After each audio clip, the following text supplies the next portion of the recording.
You think you're being productive, but in reality, you're just training your brain to never rest again. The illusion feels comfortable.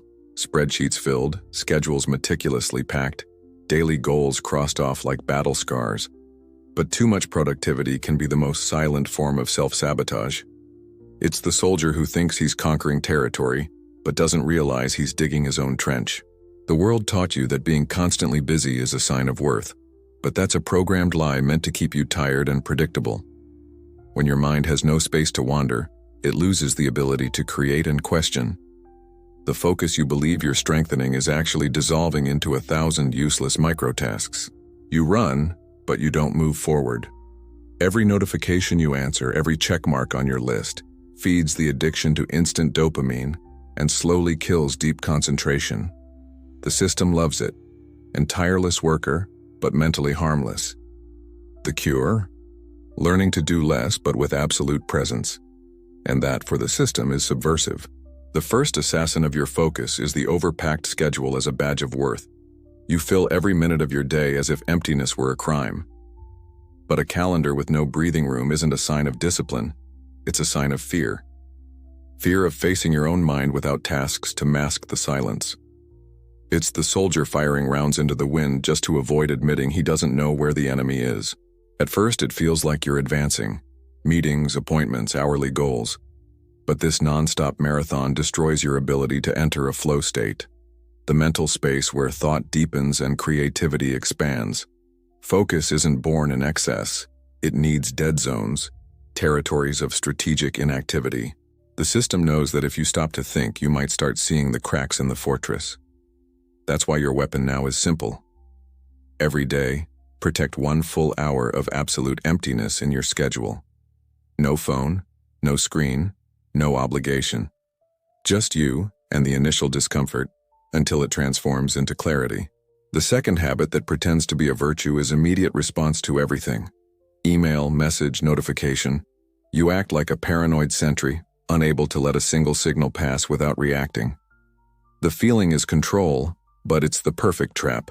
Every interruption steals a piece of your focus, and your brain is forced to restart with every distraction. It's like a sniper in the middle of a critical shot turning around to answer the doorbell. The market loves quick responders. They're agile, collaborative, engaged. But this agility has an invisible cost. It kills deep thinking and turns you into a machine of reactive microtasks. Your attention never dives deep enough to create anything of real value. The war strategy here is to create response windows, specific periods in the day to handle messages and external demands.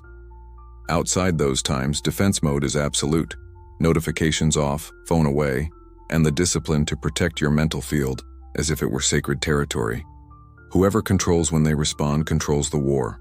The third habit disguised as efficiency is compulsive organization. You spend hours adjusting folders, renaming files, color-coding spreadsheets, buying new productivity apps.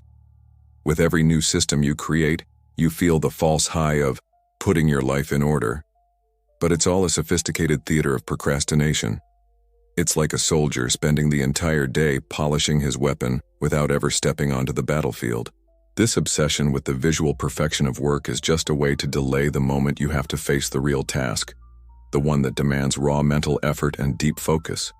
And while you dance in this choreography of fix before doing, your energy drains away. By the time you finally start, it's too late. Your mind is fatigued and you accept mediocre results just to end the day with the illusion of accomplishment. The counteroffensive is brutal and simple. Limit organization to short, specific blocks and start executing before you feel ready. The battlefield will never be perfectly clean, and waiting for it is losing the war before firing the first shot. The fourth deadly habit is multitasking as a high-performance trophy. You pride yourself on replying to emails during meetings, listening to podcasts while filling out reports, optimizing every second by mixing tasks. It feels smart, but it's pure mental dilution. No sniper hits 2 targets at the same time without missing both. The truth is that every context switch tears your focus into invisible fragments. The brain spends energy switching between tasks, and that lost energy never returns. The result is shallow work, lacking depth, and exhaustion disproportionate to what was actually delivered. Multitasking creates the illusion of speed, but kills the power of impact. The counterattack is to enforce radical monotasking, one goal at a time with time and space shielded from any infiltration. It means saying no more often than you'd like and accepting that the feeling of slowness is, in fact, the natural rhythm of human attention. In this field, the one who keeps their aim steady wins, even if the rest of the battalion runs in circles. The fifth poisoned habit is the infinite goal of always improving. It sounds noble to want to learn more, optimize more, grow more, but when it becomes compulsion, you never allow yourself to arrive. It's like an army advancing endlessly, burning through supplies, never planting a flag on conquered ground. Focus dissolves because the mind lives in eternal preparation mode, incapable of celebrating victories or consolidating learning. This insatiable hunger for improvement, fed by books, courses, mentorships, and daily comparisons, traps you in a loop where nothing is ever enough.